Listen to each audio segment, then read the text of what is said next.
state and U.S. constitutions. The case is bound for the Supreme Court, which has expanded the use of tax dollars to support religious education. All right, Laura Brown, do you see some similarities between this issue and what Ann Stone has discussed in terms of abortion rights? In other words, a few zealots within the Republican Party who want public money, who've been trying for decades and decades and decades to break down the wall between church and state. Do you see them eventually winning before the Supreme Court and then creating a counter movement as they have with abortion rights? Well, I don't think that this is quite as catalyzing or as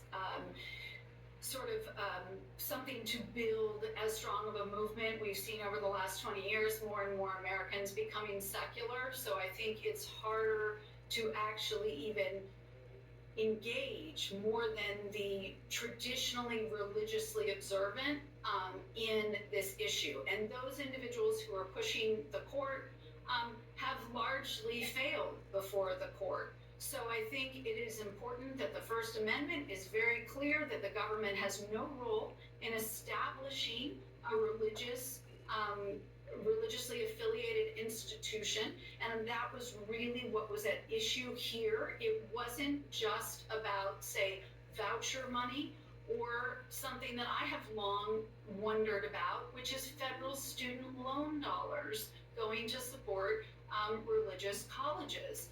We have sort of a tradition in some ways of faith-based initiative support. And that, has been around for decades, but I think the active kind of encouragement and establishment of religion so deeply into the public school system is being rejected by the court.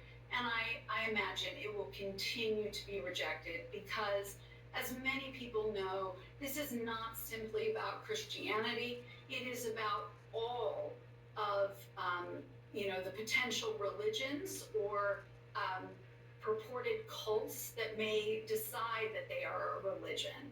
Well, and also, quite frankly, an influx of, I'm just curious, I have no idea how they would react, if they would react at all, but there's been a large amount of Islamic immigration in the last 10 or 15 years to the United States. How would Americans react if there were a taxpayer dollar financed Islamic academy set up, or a series of them? That's a point that's often brought up in the school choice or education freedom debates. And as an education freedom advocate for the last quarter of a century, I'd say it's not the gotcha kind of argument that people think that it is. There are plenty of Islamic private schools. Education freedom support the flow of scholarship programs, education savings accounts, other mechanisms that give parents the right to choose a school that's the best fit for their child.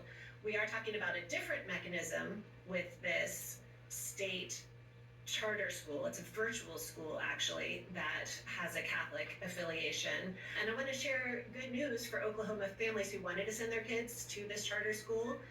In the process of this school getting set up, Oklahoma passed a universal school choice program, a tax credit, where families can get, I think it's like $7,500 tax credit for educational expenses. So there are other ways for families to access educational options if their residentially assigned public school isn't a good fit for them. I think direct subsidies of any religious school, whether it's Islamic, it's Catholic, Lutheran, Wiccan, any of those things, wrong, bad, slippery slope. And if I were the Catholic Church, I wouldn't want the government involved because, you open that door, there's other regulations that'll come along. It's just a really, really, really bad idea. But a couple of things I want to follow up with you on that. First and foremost, I assume it's state money you were referring to, Ginny, about the $7,500 tax credit. That's a large chunk of change, and it's something the state has the power to do. But what if they tried to get one on the federal level? There are efforts underway to have a federal tax credit, but let's look at the successes at the state level and know that there are 12 states now with universal school choice programs, sometimes tax credits, sometimes education savings account program, close to 30 states that have some kind of private scholarship program. The Supreme Court has ruled 3 times to protect these programs, so this is settled.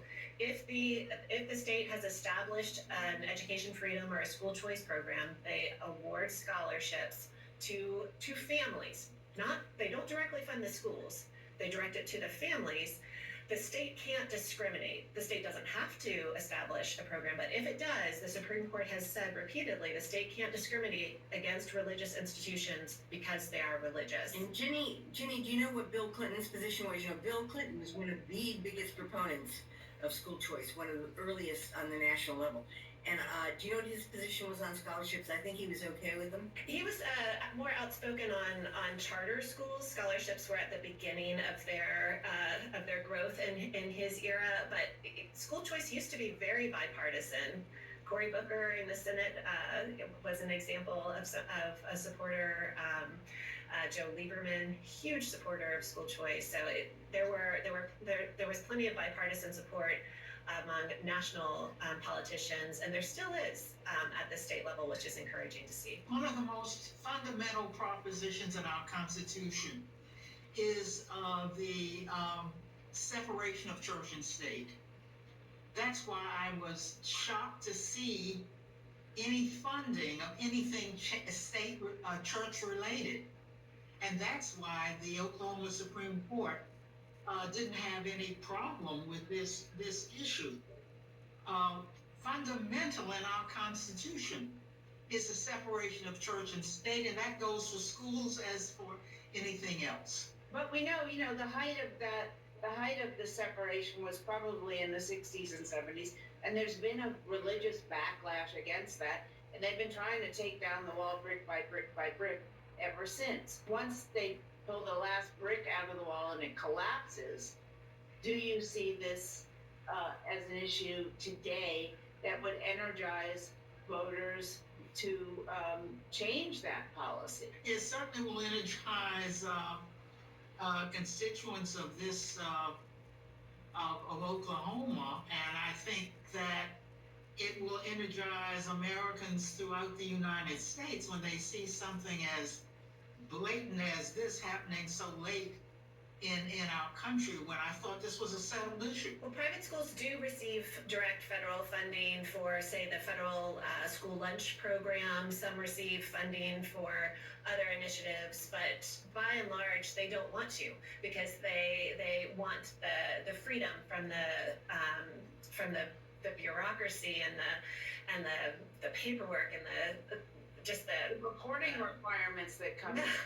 Yeah, so they don't necessarily want to sign up for more onerous requirements from the federal government. I don't think we need to worry about that too much. Well, there is another mechanism. Let's not forget, parents can just start paying tuition the way they do for Muslim schools already in existence, of which there are many more and more and more in this country. For Jewish schools, I don't know about for Wiccan schools, but for Catholic schools.